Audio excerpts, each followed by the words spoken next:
dear viewers 2016 চনৰ ফেব্ৰুৱাৰী মাহত অনুষ্ঠিত হোৱা সিটেটৰ পৰীক্ষাত মেথছৰ এই কুৱেশ্যনটো আহিছিল কুৱেশ্যনটো এনেকুৱা ধৰণৰ the smallest common multiple of 36 54 and 60 divided by 90 is equal to কিমান হ'ব তাৰমানে 36 54 আৰু 60 ৰ smallest common multiple উলিয়াই কেনে আমি যদি 90 ৰে ডিভাইড কৰো তেনেহলে আমাৰ এনসাৰটো উলিয়াই যাব তাৰ কাৰণে প্ৰথমতে আমি কুৱেশ্যনটো লিখি ল'ব লাগিব the smallest common multiple of 36 54 and 60 divided by 90 তাৰমানে প্ৰথমতে আমি 36 54 আৰু 60 ৰ আমি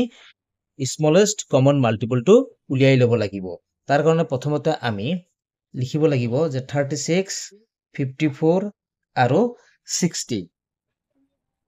প্ৰথমতে আমি 2 ৰে দিও 2 ৰে 36 ক 18 বাৰ যায় আৰ 54 কিমান 27 টাইম যাব তাৰপিছত 60 30 বাৰ যাব তাৰপিছত কি হ'ব 2 ৰে 18 ক যাব 9 টাইমস আৰু 27 ক যাব 27 টাইমস দিব লাগিব কাৰণ ডাইৰেক্ট না যায় যে আৰু 30 দিব লাগিব কিমান হ'ব 15 হ'ব তাৰপিছত কি হ'ব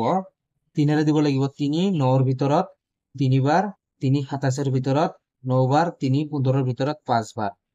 এতিয়া আমি 3 ৰে দিব লাগিব 3 3 ৰ ভিতৰত একবাৰ 3 9 ৰ ভিতৰত 3 বাৰ 3 5 ৰ ভিতৰত 5 বাৰ ডাইৰেক্ট না যায় যে এইখিনি মাল্টিপ্লাই কৰিলে 2 পূৰণ 2 পূৰণ 3 পূৰণ 3 পূৰণ 1 পূৰণ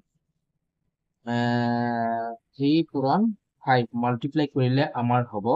540 হ'ব এতিয়া আমি গম পালো যে the smallest common multiple of 36 54 and 60 ৰ কিমান হ'ব ভ্যালুটো কিমান হ'ব 540 এটো ডিভাইড বাই কিমান হ'ব 90 তাৰ মানে কি হ'ব 540 ক যদি আমি 90 ৰে যদি আমি ডিভাইড কৰো তেনেহলে শূন্য শূন্য ক্যান্সেল হ'ব 9 54 ৰ ভিতৰত কেইবাৰ যাব 6 বাৰ যাব গতিকে কি হ'ব आंसर 6 হ'ব গতিকে 4 নম্বৰ অপচনটো হ'ব correct option thank you for watching